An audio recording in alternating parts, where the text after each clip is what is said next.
Close your eyes and drift gently backward through time to a world lit not by electricity, but by the trembling glow of candlelight. The air is soft with a scent of beeswax and damp stone. Outside, carriage wheels murmur over cobblestone streets. Somewhere in the distance, a clock strikes 8, its chime echoing faintly through the mist. This is Georgian England, an age of grace, of curiosity, and of quiet contradictions. Across the narrow lanes of London, day fades into a tender twilight.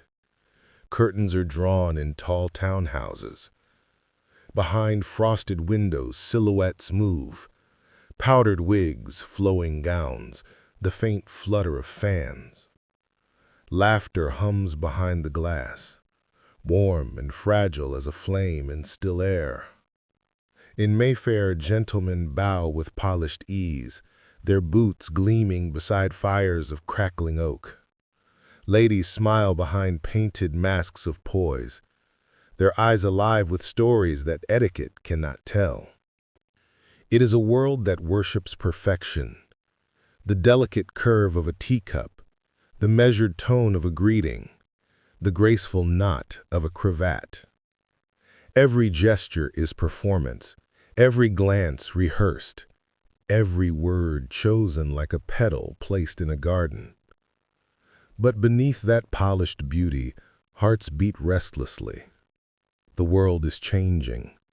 Old certainties, faith, rank, obedience, tremble before new light, reason, science, liberty. They call it enlightenment. But light can be revealing as well as warm. It shows the truths we seek and the shadows we try to hide. London grows louder with each passing year. Coffee houses bloom on every corner, alive with the hum of debate and gossip. Printers work by candlelight, spreading words that question everything once sacred. In smoky taverns, poets trade verses for ale. And somewhere, a young philosopher bends over a scrap of paper, sketching a vision of a freer world.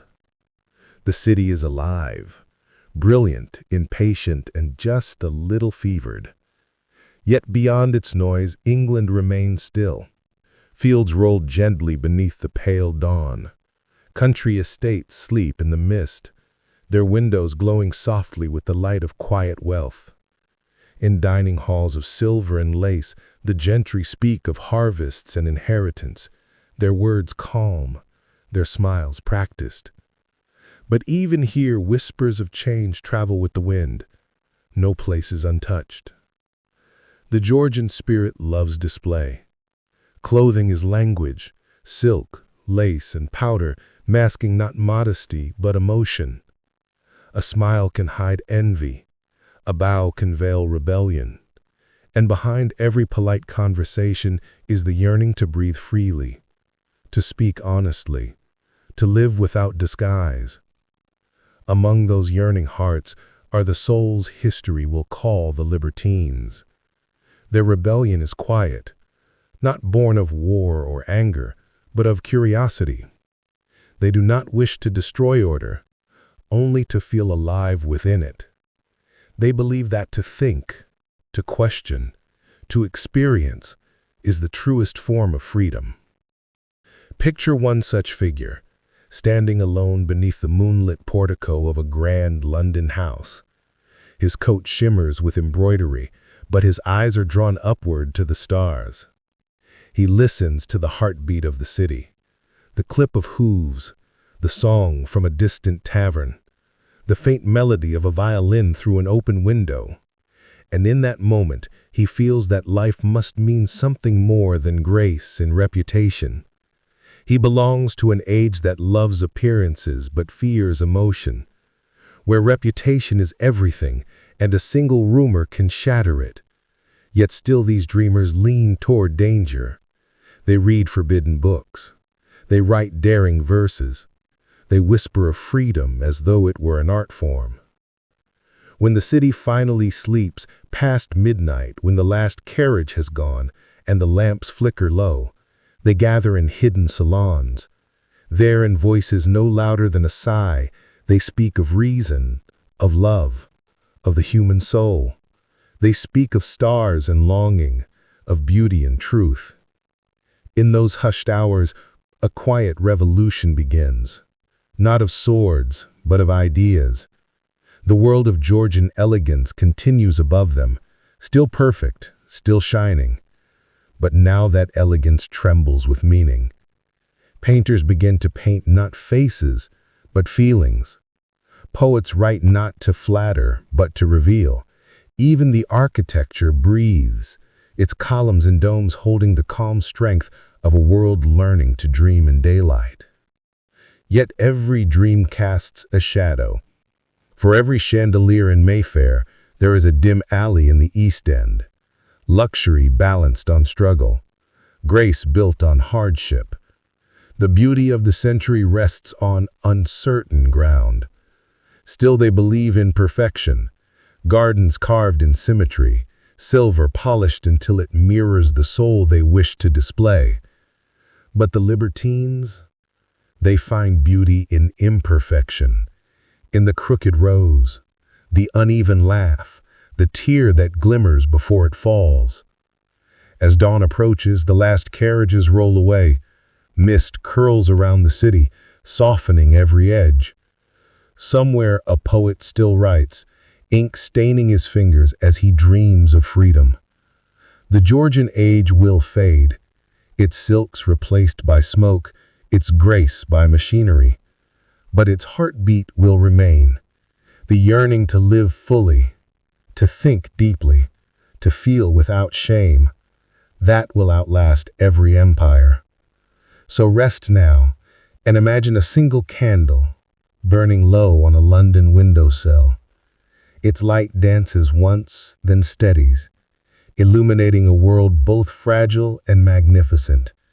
Somewhere within that golden glow, a whisper crosses time, soft, defiant, and full of wonder. The whisper of an age that dared to be elegant, and dared still more to be human. The whisper of midnight. Who were the Libertines? The word itself sounds like a whisper from another age, mysterious, a little dangerous, yet strangely graceful. In Georgian England, it did not mean chaos or cruelty. It meant curiosity. It meant the courage to ask questions that polite society preferred to leave unspoken. The libertine was a thinker wrapped in silk. He might quote philosophy while pouring wine or debate reason and art at a candlelit table. To the world, he appeared charming, witty, and daring, a gentleman of fine taste and reckless ideas. But beneath the powdered wig and measured voice, there was always a restless mind searching for meaning in a world built on appearances. The Georgian libertine was a product of his time, born into an age of reason, raised among rules, yet driven by imagination. The Enlightenment had begun to spread across Europe, whispering of freedom, science, and human dignity. For the first time, people dared to believe that life could be guided by understanding rather than fear. The libertines took those ideas to heart. They sought not only freedom in thought, but freedom in feeling. They believed that the human spirit should be explored like a landscape, not fenced in by tradition or guilt. To them, curiosity was not a flaw. It was the very essence of life. They studied the stars, the mind, and the arts with equal passion. They questioned the weight of religion, the authority of kings, and even the structure of love itself. And yet the libertine was not a rebel in the loud sense. He did not march or shout. His defiance was subtle, wrapped in charm and intellect. He used wit as his sword and laughter as his shield. In conversation, he could turn an argument into music, blending philosophy and playfulness so smoothly that even his opponents left smiling. To many, these people seemed dangerous because they refused to pretend. In a society obsessed with manners, they were honest. In an age ruled by hierarchy, they valued the individual. To the Georgian elite, the Libertines were a puzzle, admired for their brilliance, feared for their boldness, and endlessly discussed in salons and newspapers. But not all Libertines were men. Many remarkable women embraced the same spirit of freedom. They read widely, wrote fearlessly, and hosted gatherings where ideas flowed as easily as tea. They questioned the quiet cages built around them by custom and expectation. Their strength was gentler, but no less revolutionary. Through poetry, letters, and art, they too became voices of the age of curiosity. Imagine one such evening in London. A dimly lit salon glows with candlelight. The air hums with the low sound of conversation. Clever, careful, but daring. Someone quotes Rousseau, another replies with Voltaire. A woman recites her own poem, her voice trembling slightly, but her words certain. Around her, nods of approval ripple through the room. In that moment, the air feels lighter, freer, almost new. That was the world the Libertines created, not a movement of noise, but of thought. They built their rebellion out of conversation, out of books, out of questions whispered between friends who believed that truth was worth seeking, no matter how uncomfortable it might be. Of course, not everyone approved. To the moralists of the time, libertinism was a dangerous disease, a sign that England was losing its virtue. Newspapers warned of corruption among the young elite.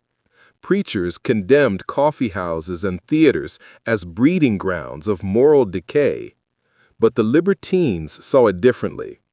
They saw themselves as explorers, not villains. Explorers of the heart, of art, of what it meant to be truly alive. Their influence stretched far beyond conversation. Writers, painters, and composers began to reflect the libertine spirit in their work. Art became less about imitation and more about emotion. Poetry turned inward, searching for the soul instead of just celebrating society. Even architecture began to express freedom. Sweeping lines, open gardens, symmetry that hinted at human order rather than divine command. To understand them is to understand a shift in the human story. The Libertines stood at the edge of two worlds, one of tradition and one of awakening. Behind them lay the weight of centuries, duty, obedience, and restraint. Before them stretched the unknown, reason, imagination, and self-discovery. They stepped forward, gently but deliberately, choosing curiosity over fear. Their legacy was not in scandal, but in the courage to think. They helped loosen the bonds of old authority, making space for art, philosophy, and science to grow freely. They believed that laughter could be as profound as logic, and that beauty could teach as much as books. Even now, their spirit lingers. Every time a person questions why things must be as they are, or dares to see life not as a list of rules, but as a canvas to be painted, the whisper of the Libertines returns.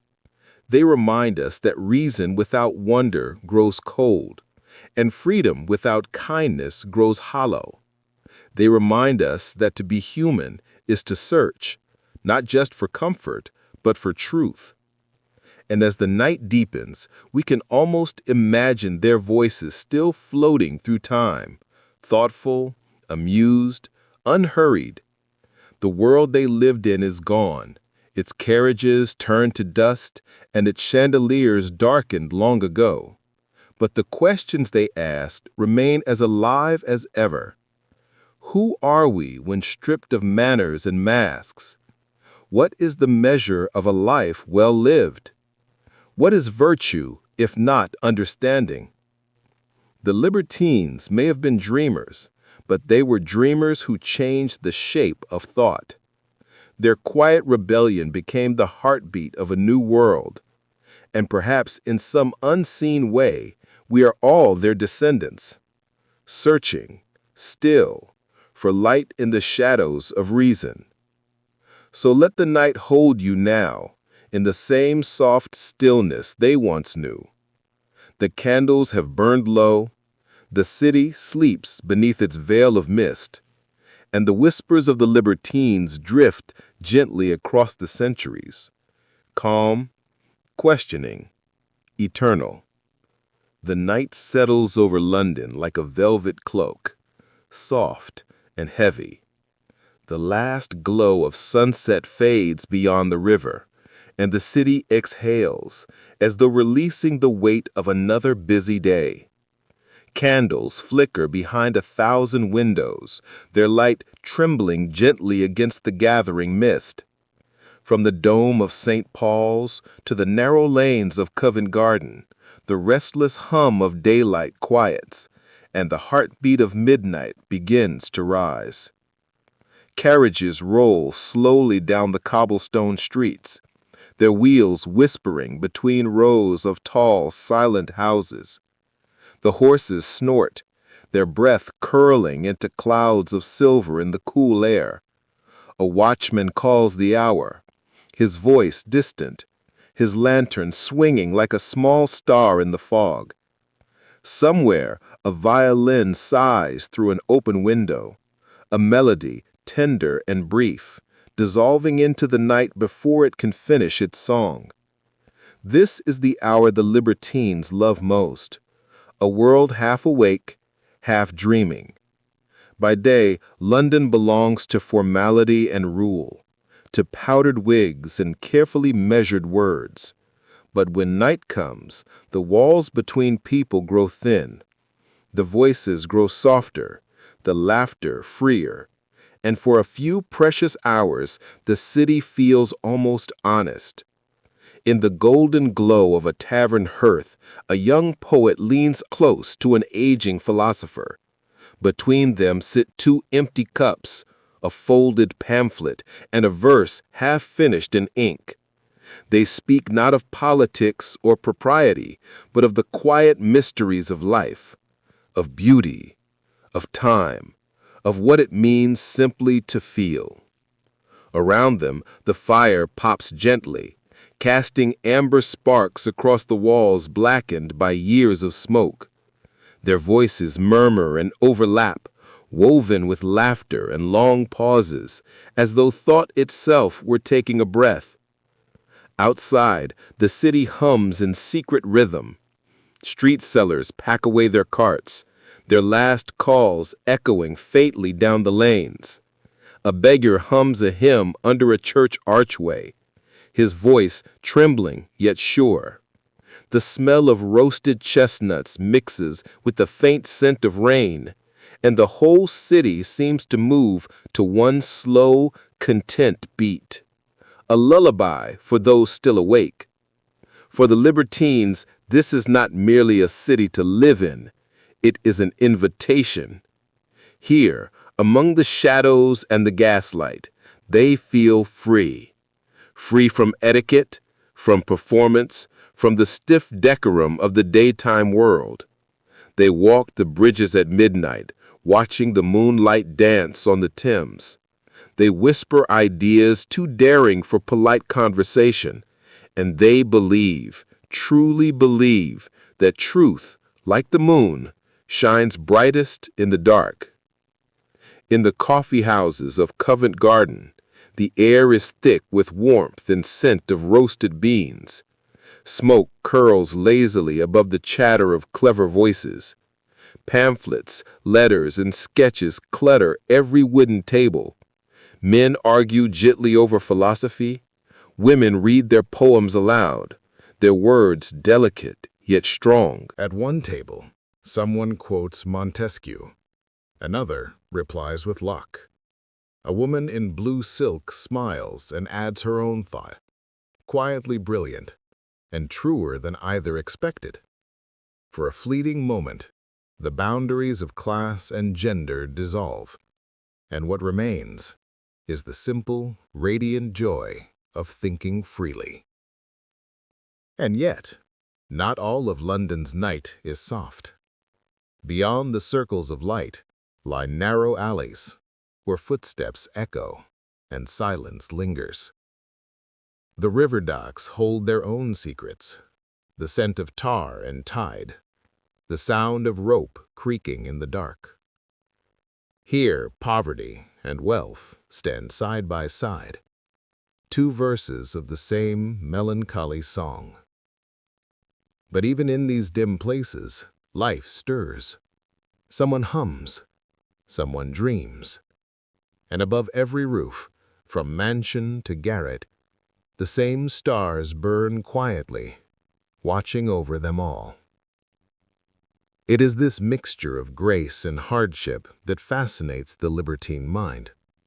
They find beauty not only in chandeliers, but in the flicker of a street lamp reflected in a puddle. They see poetry in cracked walls, and laughter that breaks decorum, in the rhythm of footsteps fading down a misty street. To them, London is alive, a vast, breathing creature of light and shadow.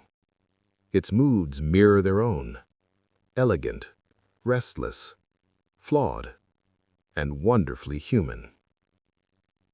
The Thames glides through it all, dark and unhurried. The river gathers the city's whispers, the songs of lovers, the sighs of the sleepless, the ink-stained thoughts of the dreamers, and carries them softly toward the sea. To the libertines, it is the perfect symbol of life itself, always flowing, always changing, and never truly still. As the hour grows late, the city grows quieter. The music fades. The last carriages vanish into the mist. One by one, candles are snuffed, leaving delicate trails of smoke that spiral into the air like memories. The watchman's steps echo alone now. Even the wind seems to move more slowly. But in some hidden room, the flame still burns. A writer bends over his desk, his fingers stained with ink. He writes not for applause, but for clarity, for the gentle joy of shaping thought into word. In another house, a painter studies a half-finished portrait by candlelight, adding one final stroke of tenderness to a face he cannot forget. They are awake, these quiet souls, not because they must be, but because their minds are still traveling through the night.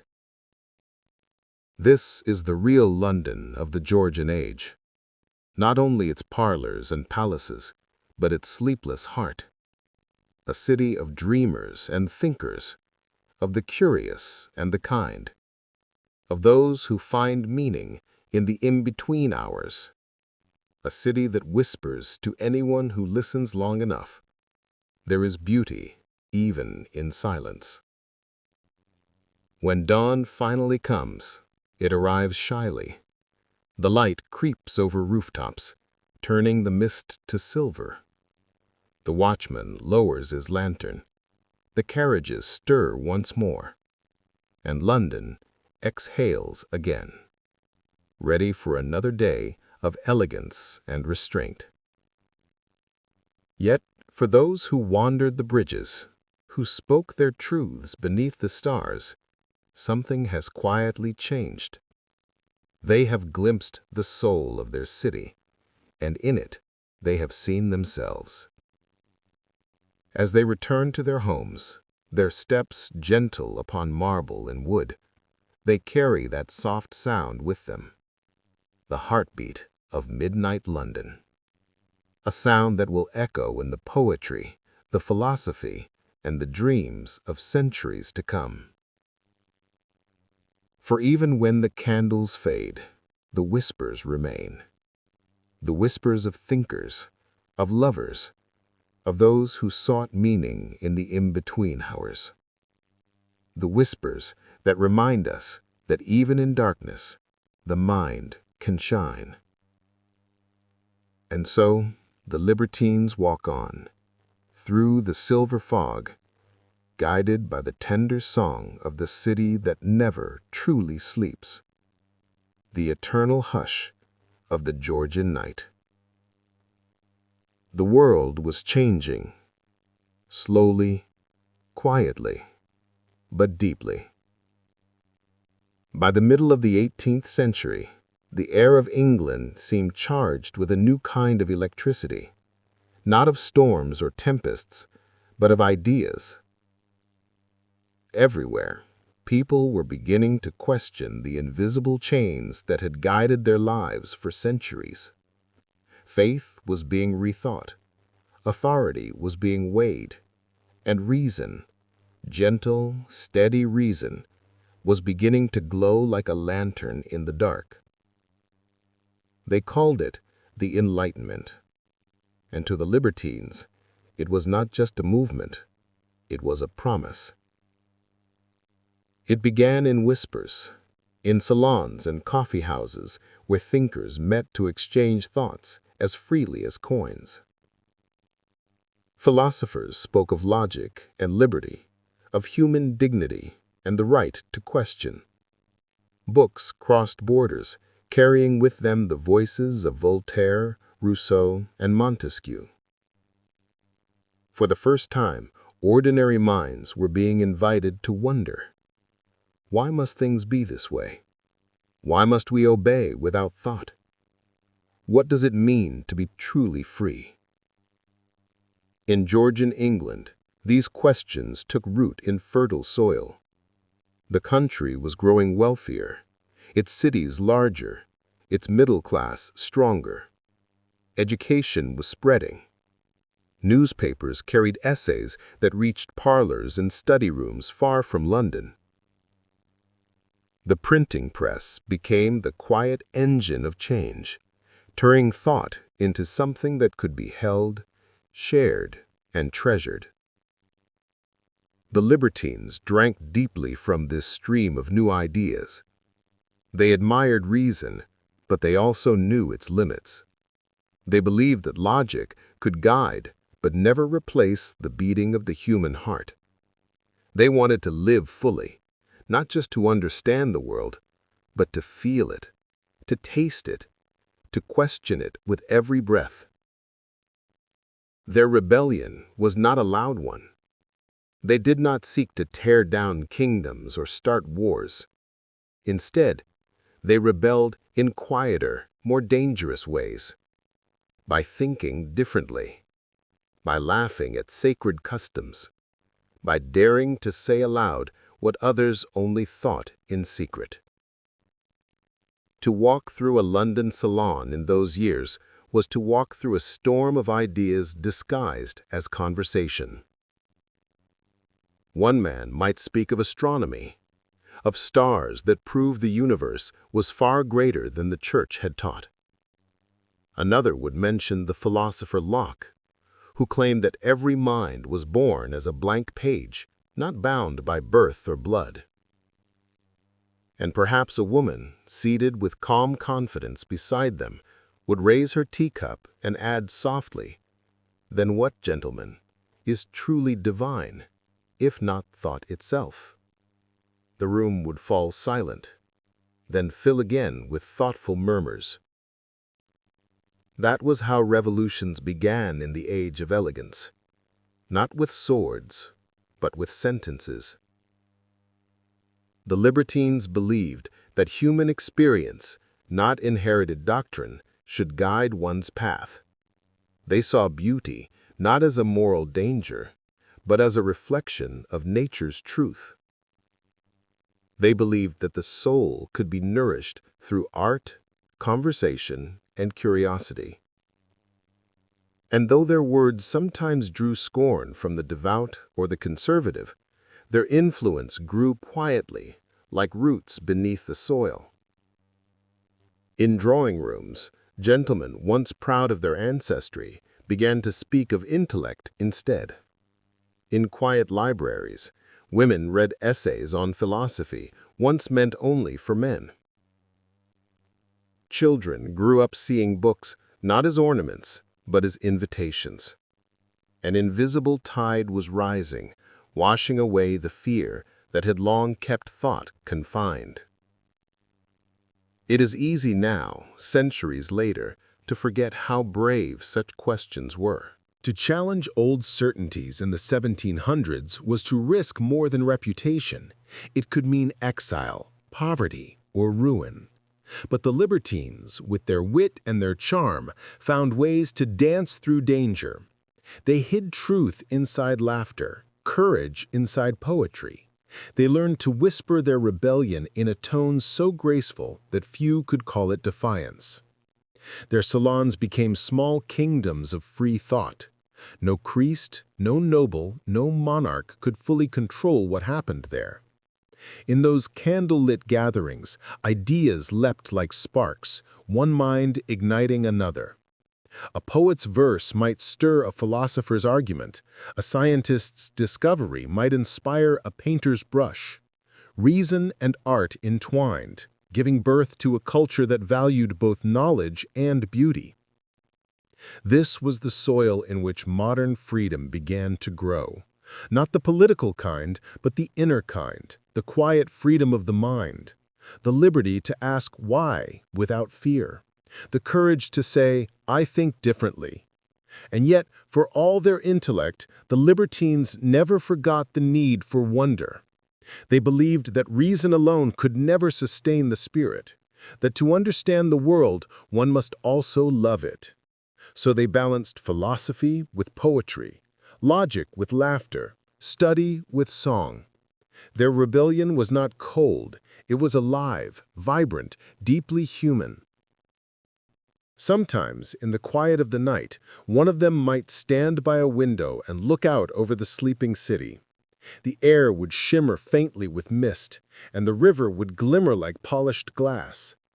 In that stillness, he might think of all that had come before, the centuries of silence, the weight of obedience, and feel the wonder of being alive at a time when questions had finally found their voice. That was the miracle of the Enlightenment. Not that it answered everything, but that it allowed people to begin asking. And so the Libertines carried that flame, gently, carefully, through parlors, through pages, through midnight walks beside the Thames. They knew that ideas once born could never be unspoken, that truth once glimpsed could never be unseen. They were not merely part of the age of reason, they were its heartbeat. Even now, their legacy lingers in every curious mind. Every time a person asks why instead of how, or chooses thought over obedience, the old light of their rebellion flickers to life again. It burns quietly, not to destroy, but to illuminate. The Libertines did not seek to rule the world. They sought to understand it, and in understanding, to make it gentler, freer, more awake. They planted the seeds of rebellion not in streets or courts, but in the soil of the soul. And from those seeds, our modern age began to bloom. So let the night hold you, as it once held them, wrapped in thought, warmed by curiosity, unafraid of the questions that stir beneath the calm. For even the softest whisper of a new idea has the power to change the world. Evening fell softly over London, and with it came the sound of conversation. Gentle laughter behind closed doors, the clinking of glass, the hush of slippers across polished floors.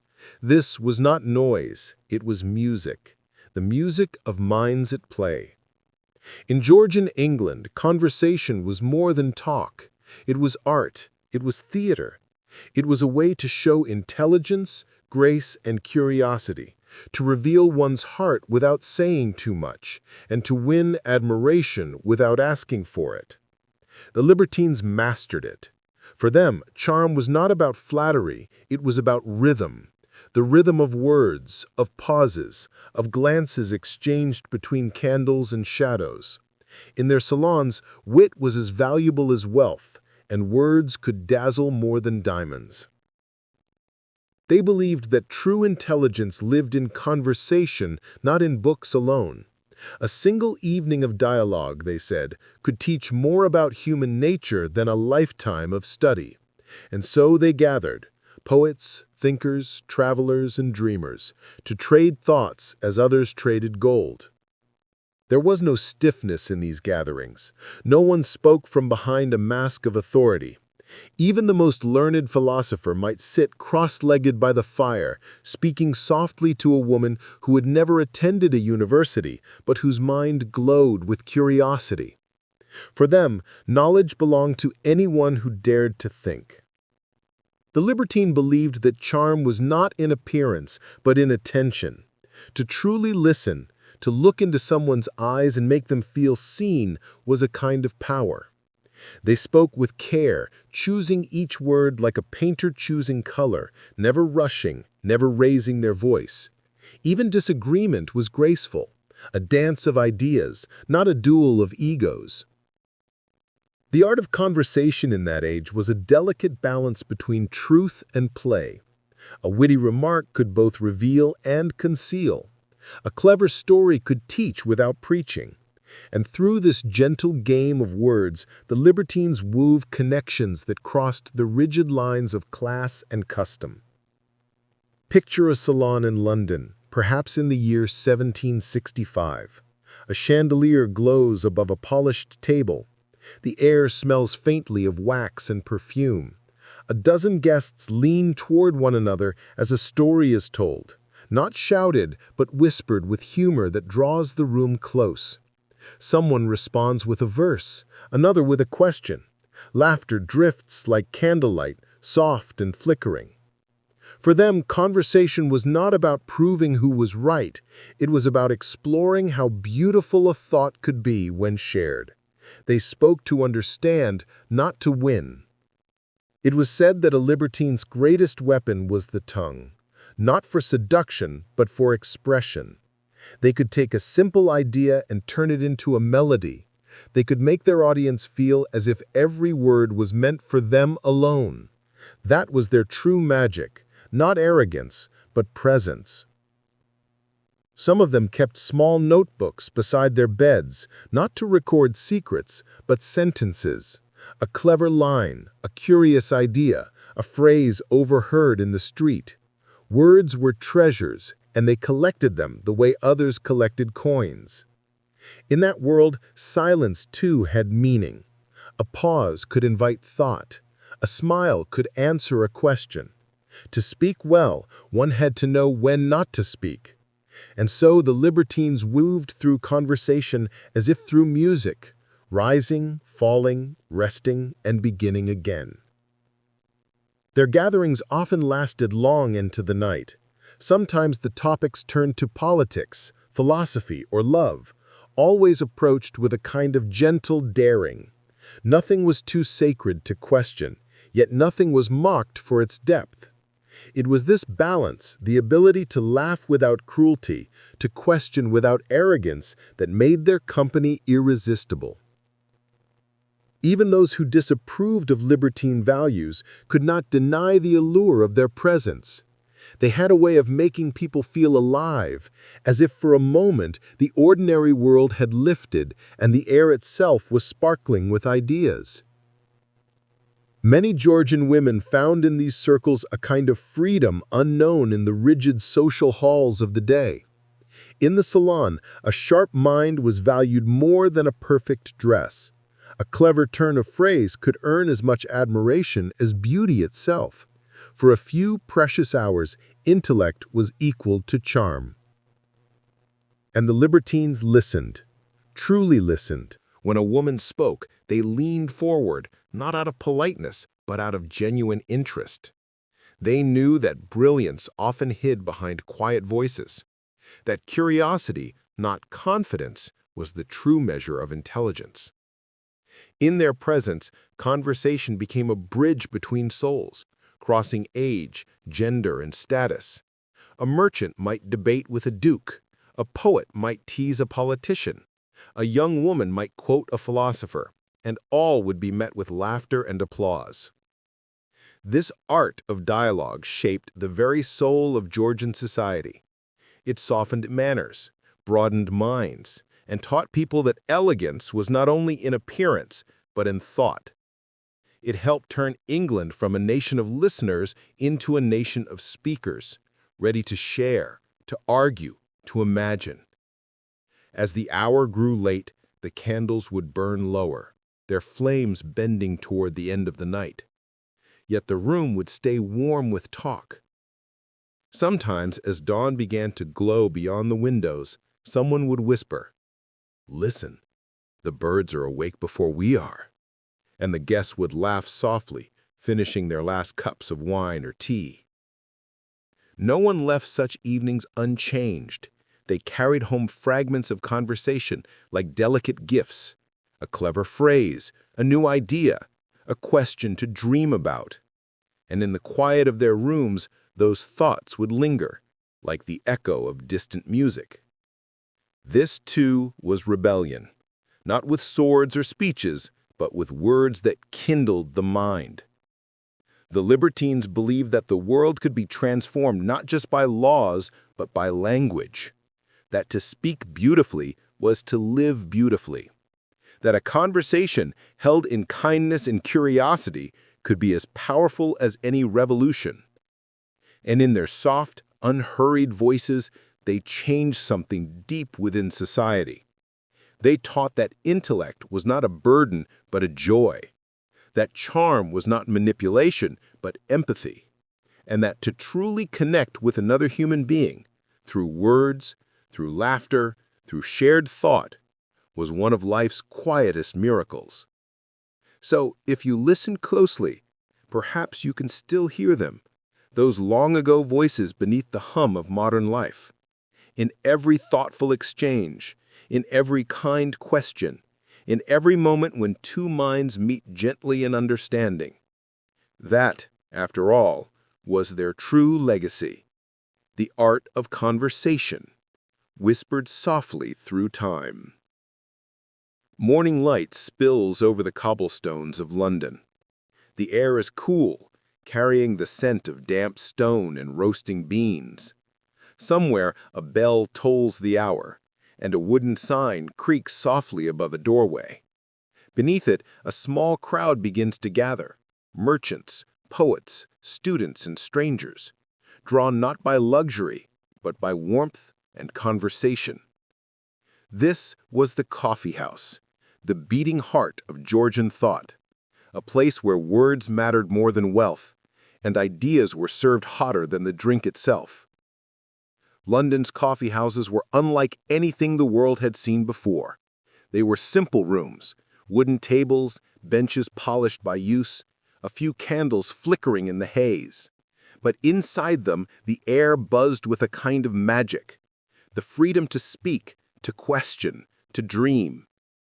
For the price of a single penny, anyone could enter, rich or poor, noble or common, and take part in the greatest experiment of all, open conversation.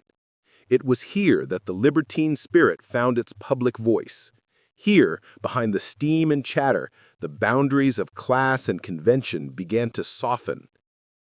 The first sip of coffee was bitter, dark, and strange to many who tried it, but it awakened something deeper, a clarity of mind, a quickening of thought. Writers found their words there, philosophers found their audience, and the libertines found the perfect stage for their most daring ideas. Imagine the scene. A narrow room crowded with people, coats hung near the fire, papers spread across tables. Someone is reading aloud from a pamphlet, a bold opinion on politics or a satire about society. Laughter breaks out, a few gasps follow, and soon a lively debate begins. Voices rise, not in anger, but in excitement. like waves against a shore of thought. This was the Georgian age of discussion. Every coffeehouse had its own character. Some attracted scientists and explorers, others writers and dramatists. There were coffeehouses for merchants, where business deals were made over steaming cups, and those for artists, where the next great play or poem might be born in a burst of laughter. For the Libertines, these places were sacred, temples of free expression, lit not by stained glass, but by candlelight. They called them penny universities, because for the cost of one coin, a man could learn more than he ever might in a school. Knowledge passed hand to hand, not through lectures, but through stories. It was said that in some coffeehouses, you could hear 10 opinions before your cup cooled, that the chatter of voices could be as thrilling as the finest music, that even the humblest guest might speak and be heard, if his thoughts carried wit or wisdom. In a society built on rank, that was revolutionary. Here, no title shielded a fool, and no birth held back a thinker. Only the sharpness of mind mattered. And so the Libertines, those restless lovers of freedom, thrived in this new world of talk. Many of them became writers, pamphleteers, and critics. They used humor as their weapon, irony as their shield. Satire became their language, gentle, clever, and fearless. Through printed words passed hand to hand in coffeehouses, they questioned kings, mocked hypocrisy, and celebrated reason. Not all approved of this freedom. To some, the coffeehouse was a place of danger, too much thinking, too much laughter, too little respect for order. Authorities sent spies to listen in, fearing that rebellion might rise from the clatter of cups. But the Libertines understood something the powerful did not, that ideas cannot be chained, that once spoken, they travel farther than any soldier ever could. In those dimly lit rooms, the mood was often of calm excitement, minds glowing brighter than the candles. A visitor might see a sailor telling of far seas, a philosopher taking notes, a poet reciting a new verse to anyone who would listen. It was democracy in its gentlest form, not shouted in the streets, but murmured over coffee. The Libertines loved the rhythm of these gatherings. They would enter quietly, exchange greetings, settle by the window, and listen. Then, at the perfect moment, one of them might lean forward and say something, soft, sharp, unforgettable. The room would pause, and then laughter, applause, or thought would follow like a tide returning to shore. Beyond the chatter, the coffeehouse symbolized something greater. It represented the awakening of public thought, a bridge between private reflection and social change. It was the birth of conversation as a collective force. From these simple rooms came newspapers, literary reviews, and political movements. Here, the first great essays were debated, the first rumors of revolution discussed. The coffeehouse became the library of the streets, the parliament of the common mind. Even the great names of history, Addison, Steele, Johnson, began their journeys in such places. They wrote with the energy they found in those rooms, shaping public opinion with every page. The Libertines walked among them, sometimes unnoticed, sometimes adored, always listening, always learning. There was beauty in the ordinariness of it all. No grand halls, no velvet seats, just wooden tables, open hearts, and restless thought. Yet in that simplicity, an empire of ideas was quietly being built. As the day faded and the city lamps began to glow, the coffee houses emptied one by one. Their patrons stepped back into the fog, their minds alight with words they had heard or spoken. Some would go home and write, others would dream, but all carried with them a piece of something greater, the sense that conversation, humble and human, could shape the world. The Libertines, with their charm and wit, understood the power of such moments. They did not seek to dominate the stage, they sought to keep the dialogue alive.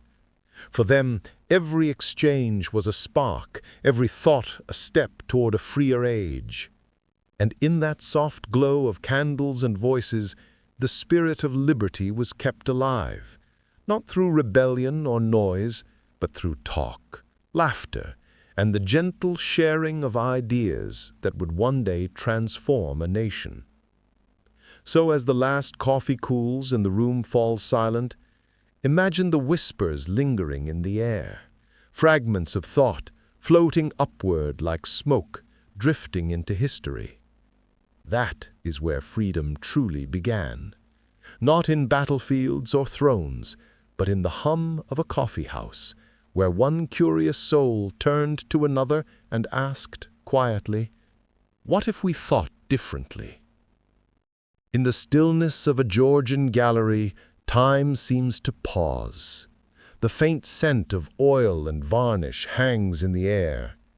Candles flicker, their light dancing across gilt frames and polished floors. And there, within the golden rectangles, the faces of another age gaze back at us. Calm, proud, mysterious. They are portraits, yet they are more than likenesses. They are whispers of identity, silent declarations of who these people were and of what they wished the world to believe. In the Georgian era, portraiture was a language. Every fold of silk, every turn of the wrist, every glance of the eye spoke volumes. Before photographs, before film, this was how people told their story, through color, through texture, through pose. The Libertines understood that. They saw art not as vanity, but as revelation. A portrait, they believed, was not merely the image of a face, it was the reflection of a soul that refused to be confined. Painters of the age, Reynolds, Gainsborough, Romney, were not just artists, they were storytellers with brushes. They captured a moment between truth and illusion, and in that delicate space, the libertine spirit lived. You might see a man standing tall in satin, a faint smile on his lips, his gaze not toward the viewer, but slightly aside, as if his thoughts are elsewhere, as if he knows something the world has yet to learn. Or a woman in shimmering silk, seated by a window, her hand resting lightly upon a book. There is grace in her stillness, but also something unspoken, a quiet rebellion behind her calm eyes. These portraits were not accidents, they were performances. Each sitter worked with the artist to craft a vision of themselves, not who they were, but who they wanted to be remembered as. For the Libertines, this was art's true purpose, to reveal the dream beneath the surface, to show not just the elegance of the flesh, but the fire of the mind. In those days, London's art studios were as alive as its coffee houses. Painters and poets mingled freely. A noble might commission a portrait one morning, then spend the evening debating philosophy with the artist himself. Ideas traveled from palette to pen, from word to canvas.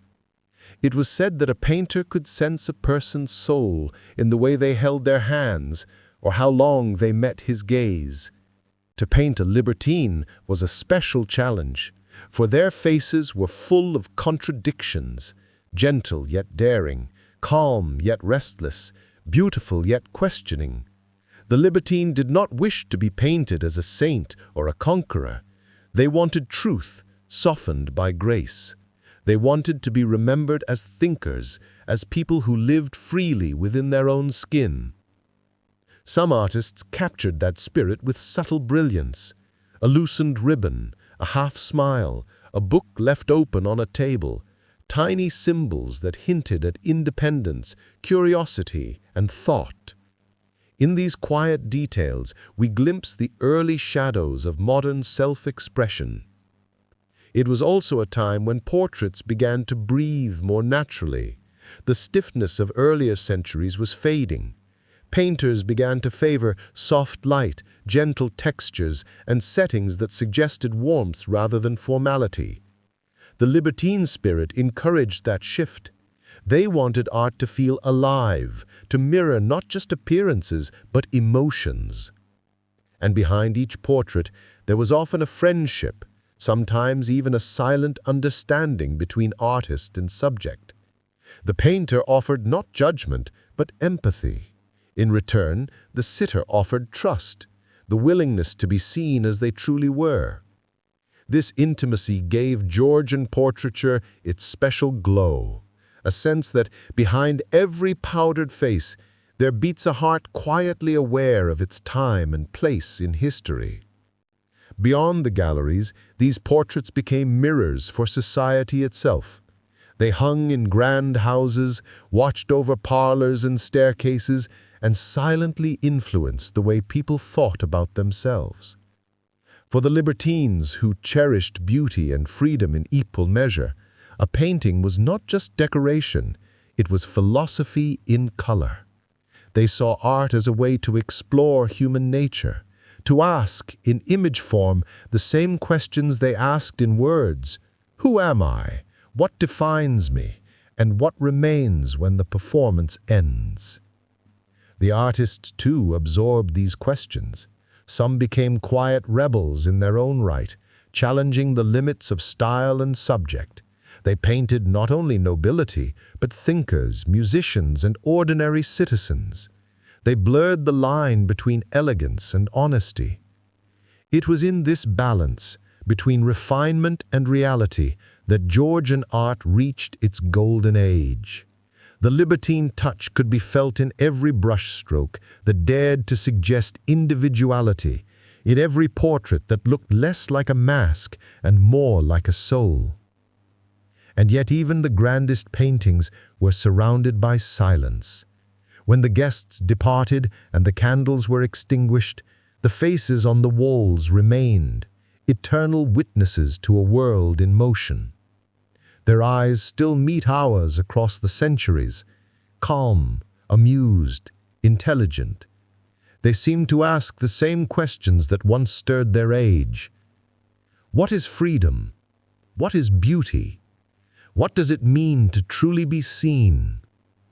Perhaps that is why their portraits endure, not for their opulence, but for their humanity, because through them we glimpse not only who the Libertines were, but who we are, still searching for a balance between grace and truth, between how we are seen and who we truly wish to be.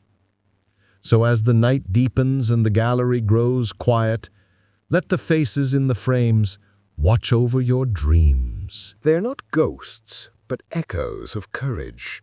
The courage to be oneself, painted softly into the memory of an age that dared to whisper, "Let me be free, and let me be beautiful." The stage lights rise, and the hush of an expectant audience fills the air. Somewhere, behind the velvet curtain, a performer takes a slow breath. In a moment, they will step into another world, a world made of words, of gestures, of dreams.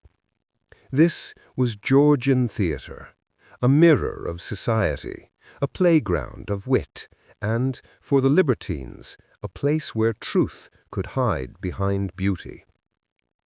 To the people of that age, the theatre was more than amusement. It was escape, education, and revelation. A candlelit sanctuary where one could laugh, weep, and wonder without fear of judgment. From the grand theatres of Drury Lane and Covent Garden to the smaller playhouses tucked in London's winding streets, the air trembled with stories. Stories that danced between comedy and tragedy, between reason and emotion, between who we pretend to be and who we are. The Libertines loved that dance. They saw the stage as a reflection of life itself, filled with pretense, performance, and the endless pursuit of meaning. To them, acting was not deceit, it was discovery. In pretending, one could reveal truth. In laughter, one could hide wisdom. Playwrights of the time, inspired by the free spirit of conversation and coffeehouse debate, wove satire and irony into their scripts. They poked at the absurdities of fashion, class, and power. They turned gossip into art, and scandal into philosophy. The Libertines were frequent visitors to the theatre. They came not only to be entertained, but to observe, to study human nature in motion. They admired the cleverness of dialogue, the precision of timing, and the courage of those who spoke truths veiled as comedy. In the flickering candlelight, they could feel ideas come alive. A single line of verse might spark 100 conversations after the curtain fell. A tragic monologue could linger for weeks in the mind, echoing through salons and letters, whispered softly over tea. The theatre was also a meeting place, a social crossroads where nobles, writers, merchants, and dreamers all breathed the same air for a few hours. Behind the masks of laughter, a new kind of equality was being born, one that existed, if only briefly, in shared imagination. For the Libertines, poetry held the same power. It was the most intimate form of rebellion, a way to express the unspoken, to question without argument, to reach the soul without sound. Poetry was the language of emotion refined by intellect. It could be as playful as conversation, as passionate as love, as sharp as philosophy.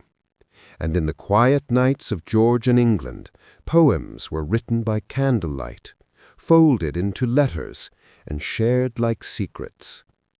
Some poems were public, printed in pamphlets, recited in salons, their wit drawing smiles and admiration. Others were private, words never meant for crowds, but written to still the heart or soothe the mind before sleep. The Libertines sought poetry as a bridge between thought and feeling. It allowed reason to breathe and emotion to speak clearly. It turned complexity into calm, the very essence of what made their age so alive. Performance, in all its forms, fascinated them.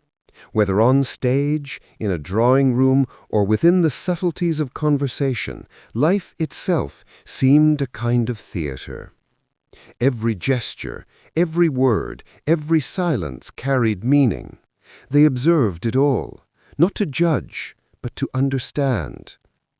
Even in their letters and diaries, the tone was theatrical, not false, but heightened, as though they lived aware of being watched by history. They believed that to live beautifully was to perform one's existence with awareness, to make art not only of paintings and poems, but of life itself. The great actresses of the time embodied this philosophy. Women like Sarah Sidson and Kitty Clive commanded the stage with a presence that silenced whole crowds. They transformed words into emotion so pure that even the most cynical observer could not look away. Their fame crossed class and gender lines. They were admired, debated, adored, not as ornaments, but as artists. They gave voice to the thoughts others dared not speak. Through them, Georgian theatre became not just entertainment, but enlightenment in disguise. The Libertines found inspiration in these women, their courage, their wit, their control over a room. They saw in them the embodiment of what they valued most: intellect, expression, and freedom. And beyond the theatre, the world itself became a kind of stage. London streets were full of scenes, the chatter of markets, the carriages clattering past grand squares, the laughter drifting from taverns. Everywhere stories unfolded, waiting to be noticed by those who knew how to see. To the libertine, every glance held a narrative, every silence a monologue, every evening a play yet unwritten. They believed that to live consciously was to live artfully, to shape one's days with the same care a poet shapes a line. The Enlightenment gave them the reason to think, but art gave them the reason to feel. And between thought and feeling, between stage and life, the Libertines found the balance they had always sought. When the curtain fell and the applause faded into night, they lingered in the aisles or on the lamp-lit streets outside, speaking softly about what they had seen, about the courage of a line, the truth hidden in a joke, the sorrow behind a smile. And as they walked home beneath the gaslights, they carried with them not just entertainment, but enlightenment. The theater had reminded them that life itself was fleeting, and that every moment, however small, deserved to be lived with awareness, as if the world was watching, and one's own heart were the audience. In their calm, reflective way, the Libertines believed that art, whether painted, written, or performed, was humanity's most elegant form of freedom. It allowed the mind to speak when silence was demanded, and the soul to shine when society wished it hidden. So let the stage lights dim, and the curtain fall once more. In the soft quiet after applause, listen closely, for even now the echoes remain, laughter, verse, and courage, whispering across the centuries, reminding us that beauty and truth have always shared the same stage. The night grows still. Candles flicker softly in a drawing room lined with books, their golden light falling over polished wood, porcelain teacups, and delicate ink pens. Somewhere, a group of women sit in quiet conversation, their laughter low, their thoughts alive. They are not merely guests, they are architects of something new, a quieter revolution, written not in protests, but in poetry, letters, and conversation. In Georgian England, society often pretended that women were only to be admired, never truly heard. But behind that illusion, many of them were thinking, creating, and reshaping the world in ways few noticed. These were women of intellect and imagination, hostesses of salons, writers of novels, painters, philosophers, and patrons of art. Their drawing rooms were their stages, their words their instruments, and every evening, as candles glowed and music drifted through the air, ideas moved gently, as powerful as they were polite. The Libertines admired these women deeply. Not for beauty alone, but for the brilliance that beauty often disguised. They found in them a mirror of their own restlessness, a longing for meaning beyond expectation. Some of these women wrote under false names, their thoughts hidden behind initials or masculine pen names. Others hosted gatherings where conversation flowed more freely than the wine in their glasses. It was there that philosophers met poets, that satire danced with science, that thought dared to wander beyond its usual walls. In a time when education for women was limited, these gatherings became classrooms of the mind. Through art, literature, and reason, they taught themselves, and in doing so, they changed how society thought of intellect and influence. One might imagine such a night, the fire crackling softly, the scent of paper and wax in the air. A hostess, calm and confident, leans forward in her chair. Her guests listen, the air alive with thought. Outside, carriages roll by, but in this room, a new world is quietly taking shape. Their conversations might have turned to new novels, to Richardson's letters or Fielding's wit. They might have discussed art, the latest play in London, or the nature of virtue itself. To them, talk was not idle pastime. It was creation. Each exchange a small step toward freedom. Freedom of the mind. Freedom to feel.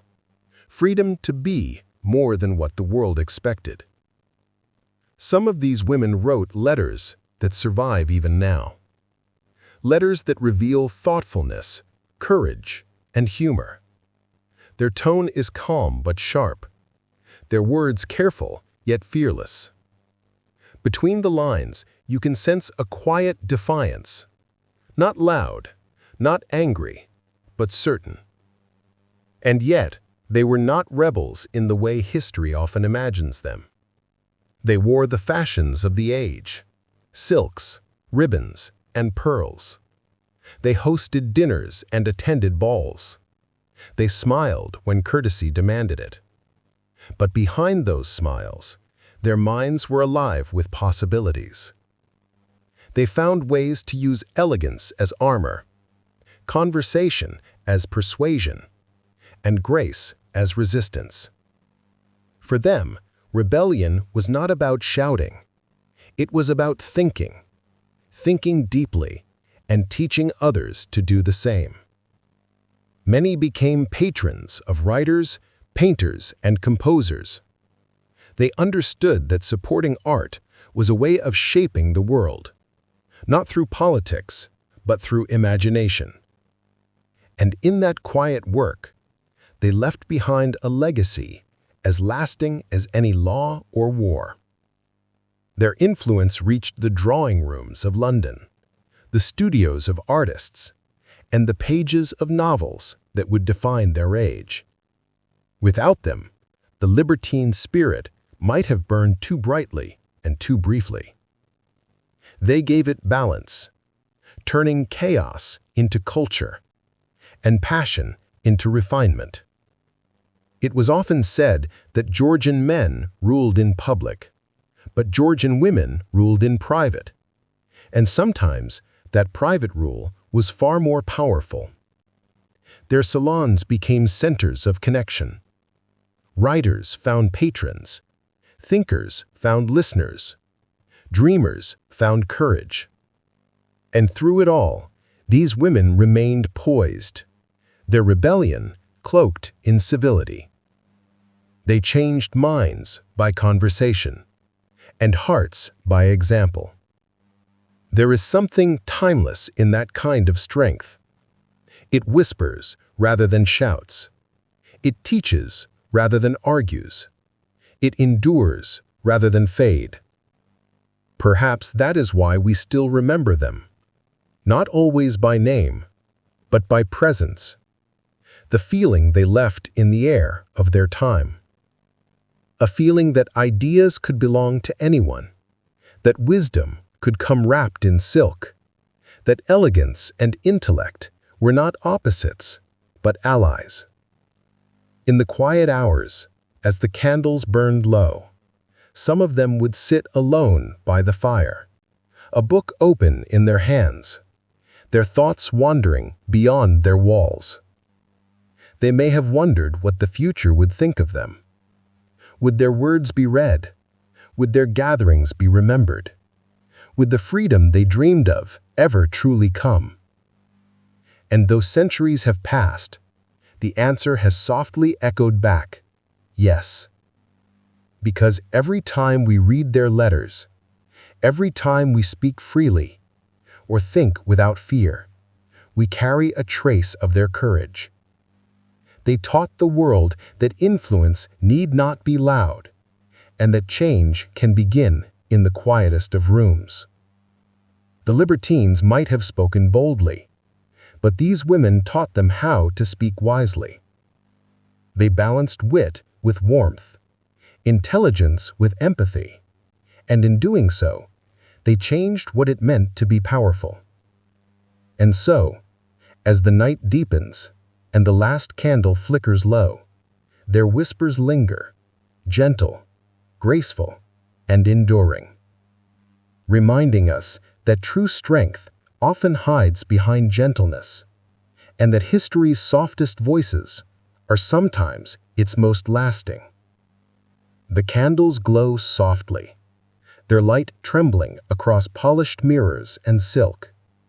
Music floats through the air, slow violins, gentle laughter, a murmur of mystery. Beyond the tall windows of a Georgian ballroom, the city lies dark and sleeping. But here, behind the doors of this mansion, another world has come alive. A masquerade ball, where names are forgotten and masks hide every truth, where the known and unknown dance side by side, and for a few fleeting night, anyone may become anyone at all. The air shimmers with perfume and secrets. Feathers, lace, ribbons, all swaying beneath crystal chandeliers. The soft rustle of gowns, the gleam of jewels, the quiet thrill of anonymity. To the Libertines, the masquerade was not merely entertainment.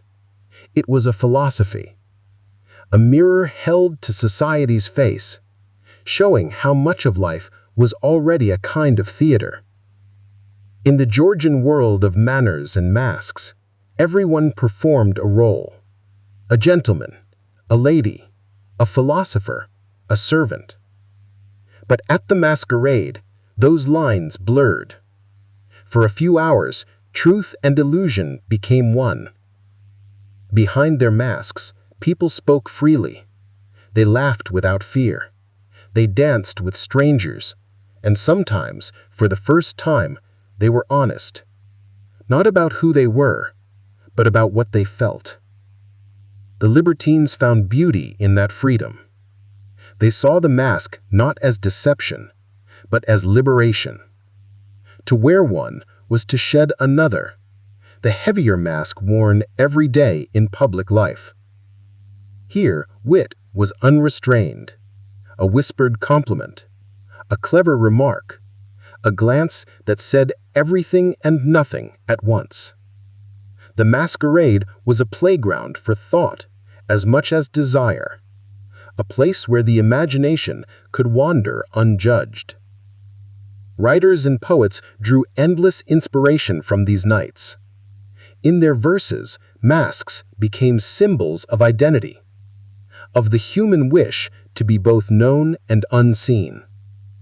They wrote that behind every disguise lay a truth, and behind every truth, another mask. The Libertines understood this duality well. They knew that society itself demanded performance. The polite smile, the graceful bow, the practiced words at dinner and court. But within the masquerade, they could breathe, if only for a night, beyond the boundaries of expectation. And yet, there was something gentle about it all. Despite the mystery, the atmosphere was calm. A quiet joy in pretending. A shared understanding among all who attended that for once, everyone could simply be. Some wore masks shaped like angels, others like jesters. Some painted with gold, others plain and pale. Each one said something unspoken about the heart beneath. It was a world where laughter mixed with thought, where the lines between truth and imagination faded like smoke. As the night went on, the ballroom's light softened. Couples drifted into quiet corners. Friends whispered by candlelight, their reflections shimmering across the mirrored walls. Outside, the moon watched silently, a pale spectator to the world's secret play. For the Libertines, these moments were not forgotten by morning. They lingered, like perfume on a letter. They wrote of them, spoke of them in coffee houses, and thought of them while watching the dawn from their windows. The masquerade became a metaphor for the age itself, an era of refinement and disguise, of deep feeling wrapped in elegance. People longed for truth, but they had learned to live through masks. And perhaps they found comfort in it. For behind the mask, one could dream without consequence, speak without judgment, and exist beyond the narrow walls of rank and reputation. There is something timeless in that idea. Even now, centuries later, we too wear masks, invisible ones. We hide parts of ourselves for safety, for kindness, for peace. But in the soft rhythm of the masquerade, the Libertines found a way to turn that concealment into art. They taught the world that pretense could be playful, that imagination could heal, that freedom could exist even within illusion. As the night drew to its quiet close, the music slowed, the laughter softened, the candles burned low, and one by one the guests removed their masks. Beneath the ribbons and glitter, there were faces both familiar and new, smiles that seemed brighter now, eyes that met without fear. Perhaps after pretending so freely, they had learned a kind of truth after all. Because sometimes it is only when we hide that we finally see ourselves. The Libertines believed that the masquerade revealed what daylight concealed, that the dance, the disguise, and the laughter were not escape, but discovery. And as they stepped out into the cool London night, their footsteps echoing softly on cobblestone, they carried that truth with them, that life too was a masquerade, a series of roles, a stage of light and shadow. But within that play, each person still held the freedom to create, to imagine, to dream. The masks, after all, were only temporary, but the desire to be understood, that would never fade. And so the Libertines, ever thoughtful, looked back one last time at the fading glow of the ballroom and smiled. Because they knew that behind every mask, behind every quiet smile, there lived a story, one worth whispering long after the music had ended. Morning light spills softly through tall Georgian windows, illuminating silk, lace, and powdered hair. The day begins quietly, the faint crackle of the hearth, the rustle of fabric, the murmur of servants preparing the garments of their masters. To live in the Georgian world was to live surrounded by elegance. Every thread, every fold, every shimmer carried meaning. Fashion was not only appearance, it was language. A silent conversation spoken through color, texture, and design. To the Libertines, that language became a form of rebellion. Where others saw vanity, they saw art. Where others saw frivolity, they saw freedom. Each detail of dress became a whisper of identity, a way of saying what words could not. A gentleman's coat might gleam with velvet and gold. A lady's gown might flow like moonlight, its layers soft as breath. But beneath the beauty was something deeper, a quiet defiance against restraint. In a world that prized conformity, the Libertines dared to express individuality. They wore color when others wore gray, lace when others preferred simplicity, smiles when society demanded stillness. Their appearance became performance, but not one meant to deceive. It was a declaration of being alive, of choosing beauty in a world that so often demanded modest silence.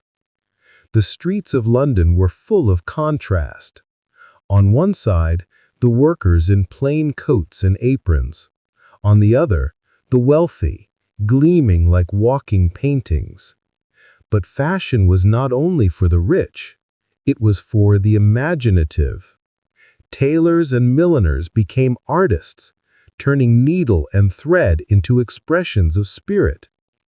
The Libertines frequented these shops not just to buy, but to create. They would discuss color, fabric, proportion, the way a sleeve should fall, the shade that might best catch candlelight. Their attention to detail was devotion. Their choices, poetry and cloth. For the women, fashion carried a deeper complexity. It was both their armor and their voice. A lady's gown could say what she could not. Her confidence, her taste, her intellect, her quiet rebellion against being seen as decoration alone. In the candlelit gatherings of London and Bath, you could read a person before they spoke. The bold cut of a coat, the daring hue of a ribbon, the unorthodox pairing of textures. These were sentences in the language of fashion. Powdered wigs, once symbols of dignity, became canvases for creativity. They rose high, adorned with feathers, jewels, even tiny models of ships. The Libertines admired this audacity, a reminder that imagination could not be confined even by propriety. Perfume, too, became part of their identity. Each scent told a story of gardens, of distant lands, of fleeting moments. To wear a fragrance was to carry memory itself, soft and invisible, a personal history written in air. Yet the Libertines did not see fashion as empty luxury. To them, it reflected the same ideals as philosophy and art: freedom of thought, pleasure in detail, and the pursuit of beauty as a noble endeavor. They often debated, should art imitate nature or improve upon it? Should fashion conceal or reveal? These were not shallow questions to them, but reflections of the soul's relationship with the world. Through their dress, they rejected the notion that morality required austerity. They believed one could be good and still be beautiful, wise and still enjoy delight. To live elegantly was not to be idle. It was to honor the human capacity for creation. And so their salons glimmered with color and texture. Velvet drapes, gilded mirrors, painted fans, a harmony of light and form. The very air seemed touched by art. And when they walked into a room, they carried that atmosphere with them. Not arrogance, but awareness. Awareness of how life too could be designed. But time, as always, would change taste. What was once daring would soon become commonplace. As the century waned, simplicity began to whisper its return. Soft muslins replaced brocades. Powdered wigs gave way to natural curls. Even rebellion grew tired of its own reflection. Yet beneath those changes, the libertine spirit endured. The belief that how one chose to present oneself was an act of self-expression, a small claim to freedom in a world that often preferred silence. Fashion had become philosophy, a meditation on how to live artfully, how to wear one's thoughts with grace. They knew the garments would fade, the fabrics would yellow with time, but the message beneath would not. It was stitched into culture itself, that beauty could be a form of truth, and elegance a form of courage.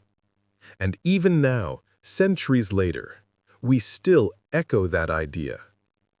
In every choice of color, in every detail we love, though no one sees, we continue their quiet rebellion. Because fashion, at its heart, is not about showing off. It is about showing being. It is about telling the world softly but surely, I am here. As night falls over Georgian London, the Libertines retire to their chambers. Silks are folded away, powder brushed from hair, candles extinguished one by one. But the essence of what they created, the freedom to define oneself through beauty, lingers in the air, warm and timeless, like the faint trace of perfume left behind after someone unforgettable has gone. The candles burn lower now. The laughter of earlier evenings has softened to a quiet murmur. The age of indulgence is slowly changing, becoming something deeper, something almost reflective. The libertines who once danced through the nights of London and Bath now find themselves older, quieter perhaps, but not yet finished. Their restless curiosity, once expressed in charm, in wit, in daring adventure, has begun to turn inward. Indulgence, they begin to see, was never only about pleasure. It was about seeking meaning, searching for beauty, and understanding what it meant to live freely in a world full of rules. In the glow of the late Georgian years, a transformation unfolds. The libertine spirit, once wild and social, becomes thoughtful, artistic, philosophical. Their ideas start to shape something larger than themselves: art, literature, and even the earliest notions of personal freedom.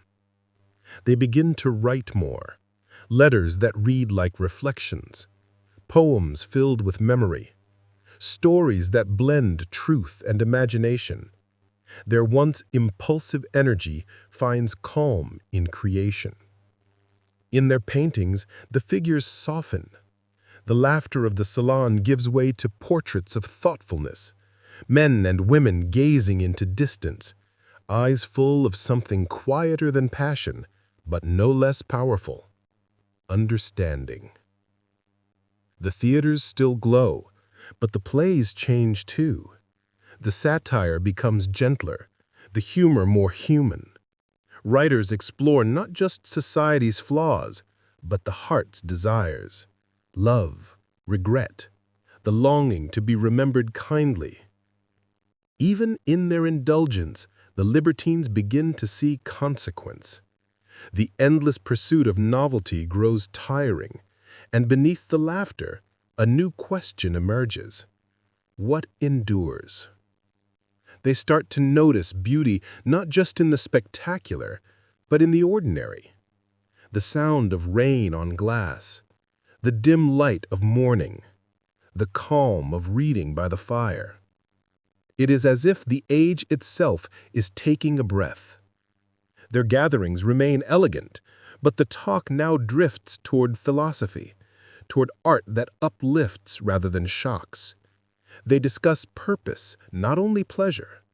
They ask how joy might be shared, how learning might become a form of delight.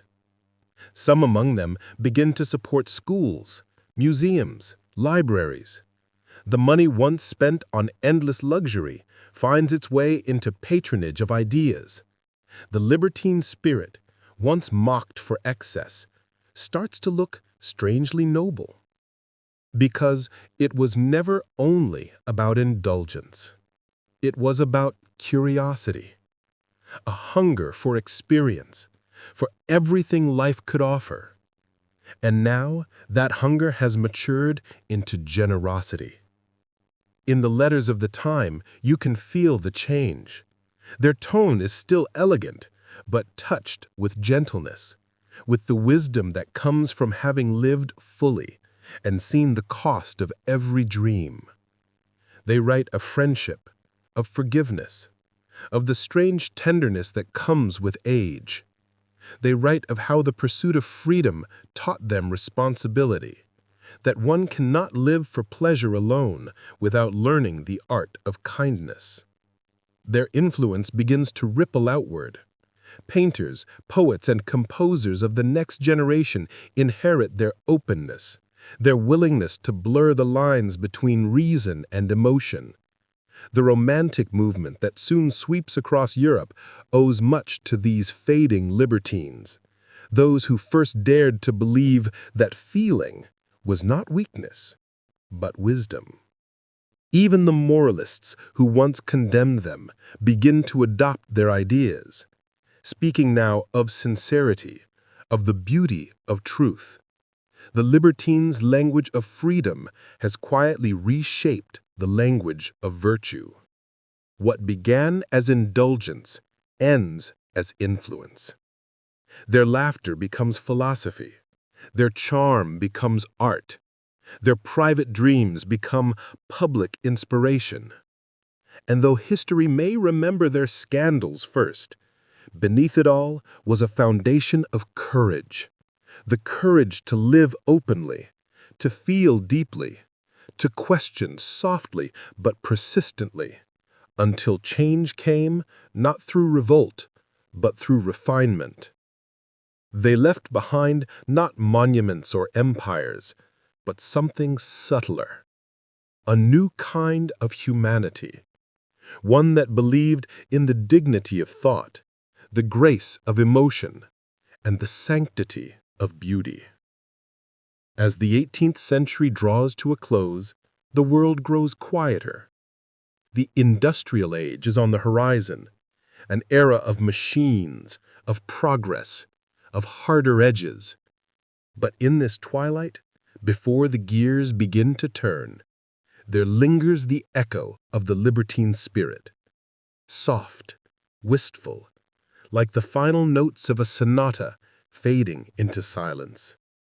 Their influence endures not in palaces or portraits, but in every person who believes that life should be lived consciously, that pleasure, thought, and kindness can exist together.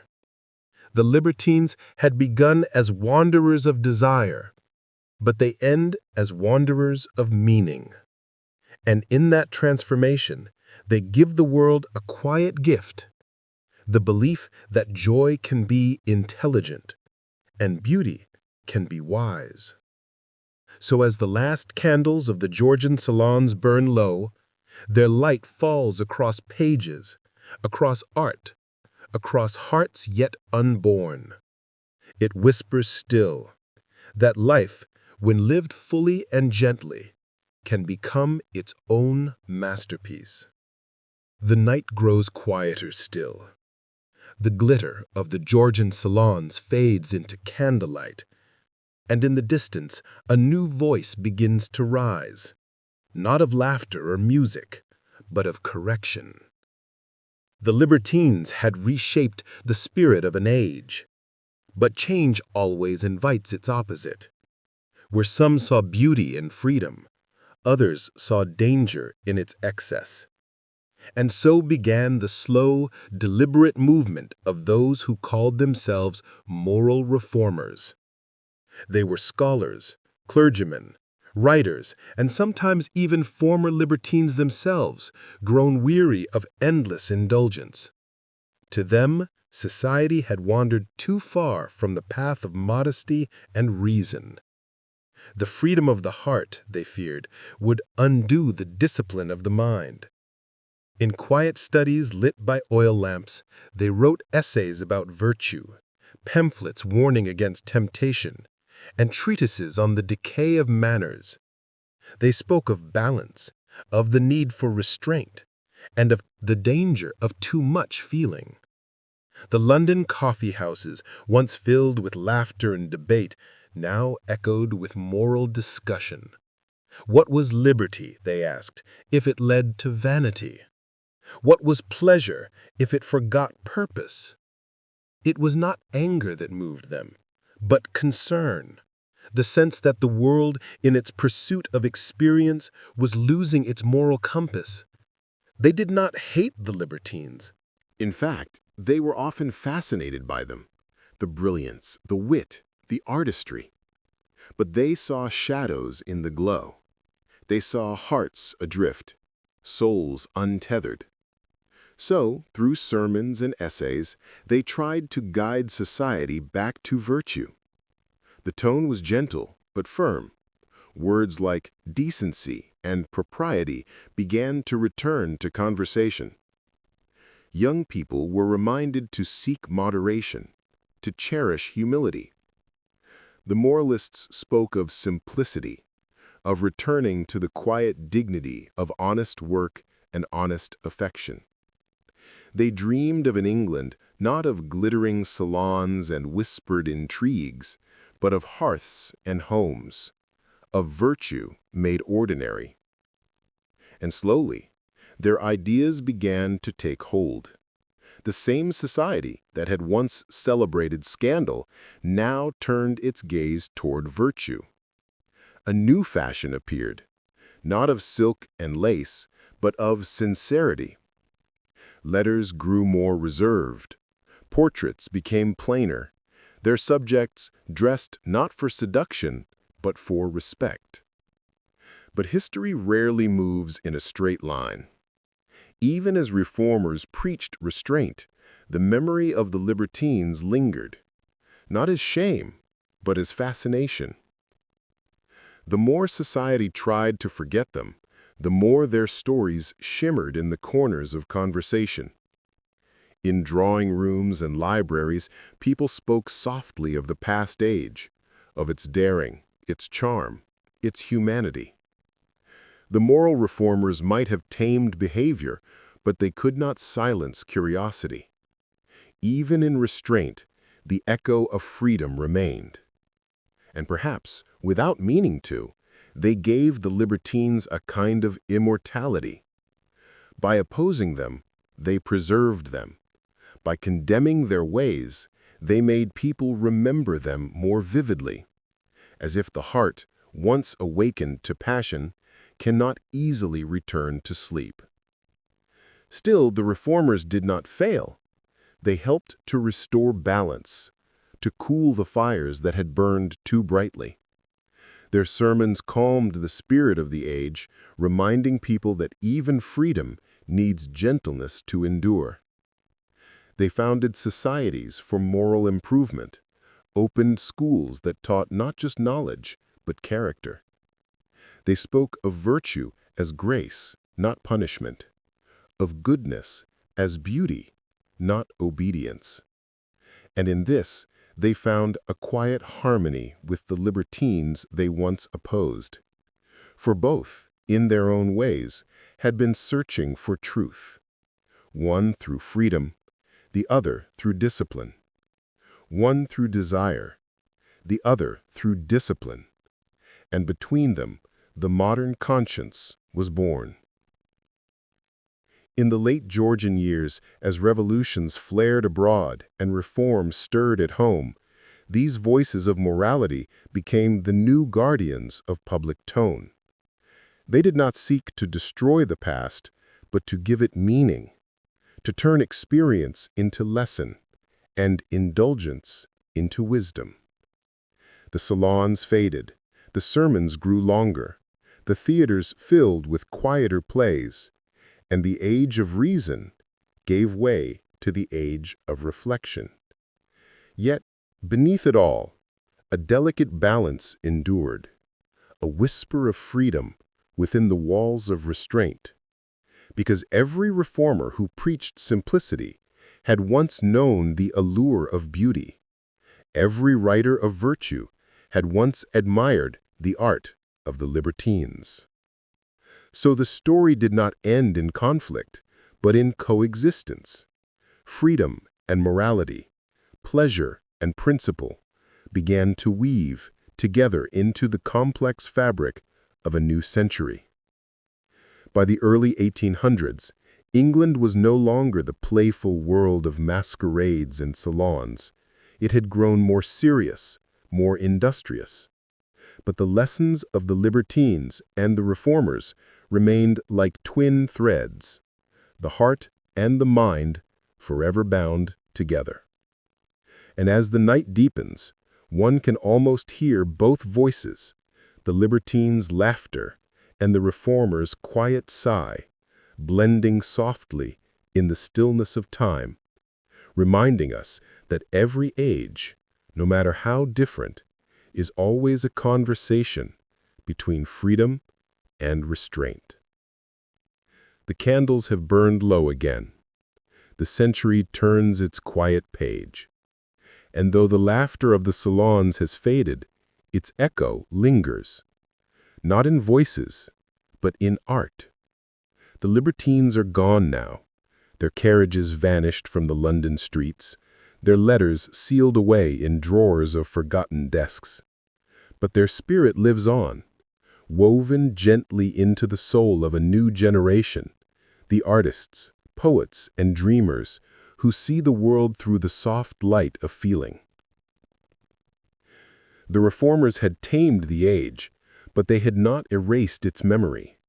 Instead, they had given it shape, something to look back upon, to long for, to paint, to write about. And so, from the calm of the early 19th century, a new kind of beauty emerged, one born of reflection and remembrance. Painters began to turn inward, their canvases filled not with scandal or spectacle, but with emotion. The faces they painted were thoughtful, their eyes heavy with dreams. Even when the subject was simple, a woman reading by a window, a man walking alone in twilight, there was always a feeling of memory, of a world quietly looking back on itself. The Romantic poets, too, carried the libertine spirit in their ink. They wrote of love, of freedom, of the ache of existence. They believed, as the Libertines once had, that beauty and truth were inseparable, that to feel deeply was its own kind of wisdom. Byron, with his wild heart and weary soul, became their most haunting echo. His poems shimmered with the same restlessness that had filled Georgian drawing rooms a generation before, but turned inward, into solitude and reflection. He made longing itself an art form. The Libertines had celebrated the pleasures of the body. The Romantics celebrated the passions of the mind. One age gave birth to the other, like twilight giving way to night. In literature, novelists began to explore what the salons once hinted at, the quiet drama of emotion. The characters were no longer grand seducers or sharp-tongued wits, but people burdened by feeling, longing for meaning in a world that seemed both beautiful and fragile. It was as if the Libertines' search for freedom had become humanity's search for understanding. What began in whispered laughter now found voice in poetry, in novels, in music that trembled with sincerity. In drawing rooms once filled with scandal, there now stood pianos. Soft melodies drifted through the air, echoing not indulgence, but nostalgia. Every note seemed to remember something, the warmth of candlelight, the hush of secrets shared between hearts. Even architecture carried the memory. The ornate excess of Georgian design gave way to gentler forms, still graceful, but touched with melancholy. Where there once were mirrors and marble, there were now bookshelves and quiet corners. The homes of the New Age were not made for display, but for thought. Art had become confession. Beauty had become meditation. And the Libertines' laughter, once a sound of rebellion, had become a whisper of humanity. Soft, enduring, infinitely tender. The moralists, too, found their place in this art, for though they had sought restraint, their influence gave birth to sincerity.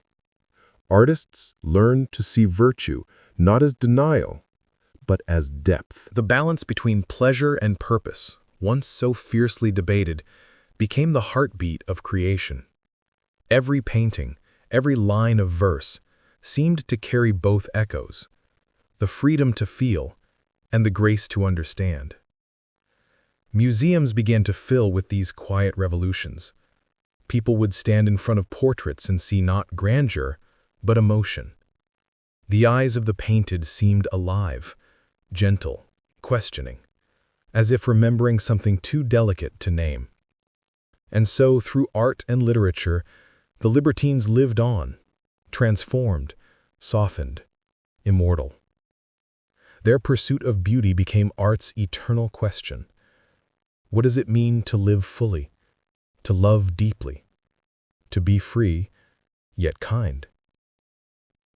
Each generation that followed looked back on them with fascination, sometimes judging, sometimes romanticizing, but always remembering. Because deep within human nature is that same quiet hunger, to explore, to express, to feel. The Romantic poets spoke of it openly, the painters captured it silently, and the musicians, they carried it into the heart where words could no longer reach. By the middle of the 19th century, this inheritance was complete. The Libertines had become myth, their laughter a legend, their lives a symbol. But their gift endured, the courage to be alive in every sense, to turn experience into art, to find beauty in imperfection. It is easy to think of them as people of excess, but history remembers them differently. In every verse of longing, in every tender brushstroke, there is a trace of their light, refined now, but still flickering gently, like the last glow of a candle that refuses to die. And so, even as centuries pass, their whispers remain. In the pages of novels, in the notes of sonatas, in the hearts of those who still seek a life both thoughtful and free. The Libertines of Georgian England were, in the end, seekers of that peace. Their salons, their letters, their art, all were expressions of the same question. What does it mean to live beautifully? And though they did not always find the answer, their search itself was the lesson. They showed that freedom without kindness is hollow, and that morality without joy is lifeless. They taught, in their flawed and luminous way, that the truest life is lived somewhere between passion and peace. If you walk the streets of old London now, past the worn cobblestones, past the facades that once shimmered with light, you can almost feel them there, in the whisper of the river, in the faint perfume of evening air, in the sense that beneath every ordinary moment lies a story, a memory, a dream. The Libertines changed Georgian society, but their true legacy was not in the scandals they left behind. It was in the awakening of the individual. They taught people to see themselves not merely as parts of a system, but as beings capable of thought, of feeling, of choice. The salons may have disappeared, but their echoes live on in every conversation about freedom, in every defense of art, in every moment when someone dares to live authentically. Their world is gone, its perfumes, its music, its flickering candlelight, but the questions it asked are eternal. How much of ourselves can we show? How much of life can we taste without losing our way? And is beauty worth the risk it demands?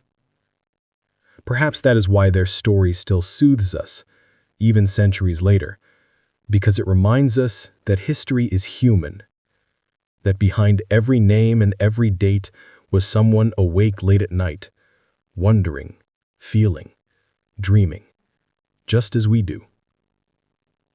In the quiet, after all the noise, they remind us that gentleness is not weakness, that reflection is not regret, and that beauty, true beauty, is found not in perfection, but in sincerity. So, as the final candle burns low, and the last whisper of the past fades into silence, we remember them. Not as symbols of scandal, but as souls who dared to live fully, and to leave behind the soft light of understanding. Their laughter has long since vanished into the night, but their wisdom remains, woven into every sigh of art, every note of poetry, every quiet act of courage to live with feeling. The Libertines sought to change their society, Perhaps what they truly changed was the way we see the heart. Not as a weakness to control, but as a compass to follow. And in that way, their whispers continue, soft as candlelight, gentle as a lullaby across the centuries. They remind us that history does not sleep, it dreams. And in those dreams, we find not judgment, but understanding. The night grows still, the candles go out, and in the hush that follows, their voices seem to say, "Live kindly, feel deeply, and let beauty, in all its quiet forms, be enough."